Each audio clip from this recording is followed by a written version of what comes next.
CM को कुछ बोलना चाहेंगे? यही कुछ नहीं बोलेंगे। सीएम को एक्स होना चाहिए।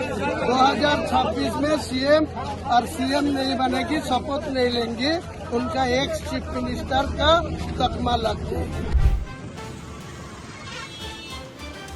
पश्चिम बंगाल की राजनीति में आज एक ऐसा भूचाल आया है जिसने तृणमूल कांग्रेस के भीतर की कलह को सड़क पर लाकर खड़ा कर दिया है। कहानी शुरू होती है मुर्शिदाबाद से, जहां एक विधायक ने बाबरी मस्जिद बनाने का ऐलान किया। पार्टी ने उन्हें सस्पेंड किया और बदले में विधायक ने मुख्यमंत्री ममता बनर्जी को ही उनकी कुर्सी जाने की भविष्यवाणी सुना दी।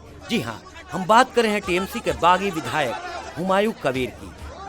जैसे ही टीएमसी ने अनुशासनात्मक कार्रवाई करते हुए उन्हें पार्टी से निलंबित किया, हुमायूं कबीर ने बगावत का बिगुल फूंक दिया। उन्होंने साफ शब्दों में ममता बनर्जी को चैलेंज करते हुए क्या कहा, एक बार फिर सुनिए।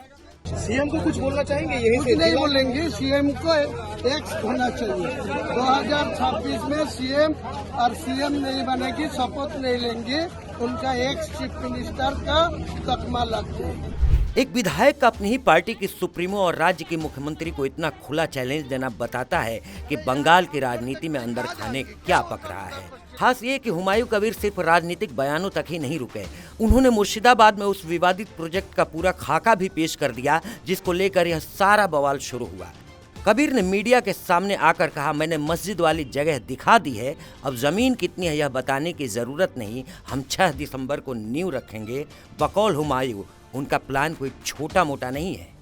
25 बीघा जमीन के ऊपर इस्लामिक हॉस्पिटल होगी, मुसाफिर खाना होगी, होटल कम रेस्टोरेंट होगी, हेलीपैड बनेगी, पार्क बनेगी, मेडिकल कॉलेज भी बनेगी।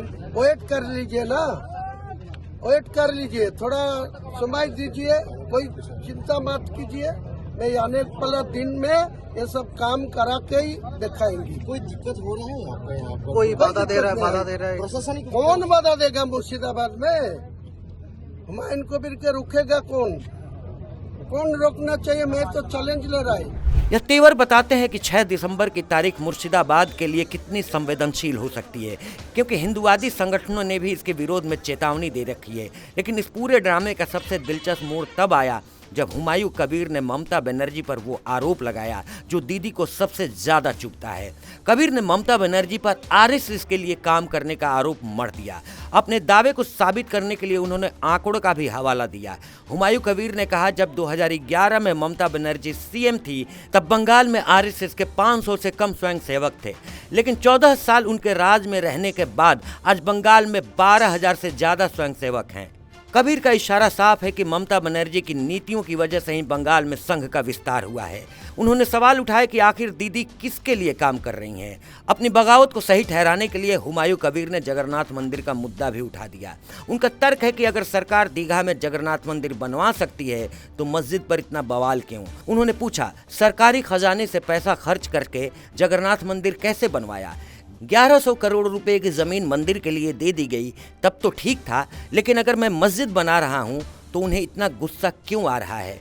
हुमायूं कबीर ने ममता सरकार पर मुसलमानों की अनदेखी का आरोप लगाते हुए पूछा कि सरकार और उनके मंत्रियों ने अल्पसंख्यकों को कितनी नौकरियां दी।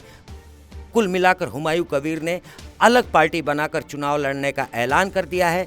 अब देखना ये होगा कि 6 दिसंबर को जब कथित बाबरी मस्जिद की नींव रखने जाएंगे तो ममता बनर्जी का प्रशासन उन्हें रोकता है या बंगाल में एक नया सियासी और सांप्रदायिक मोर्चा खुलता है।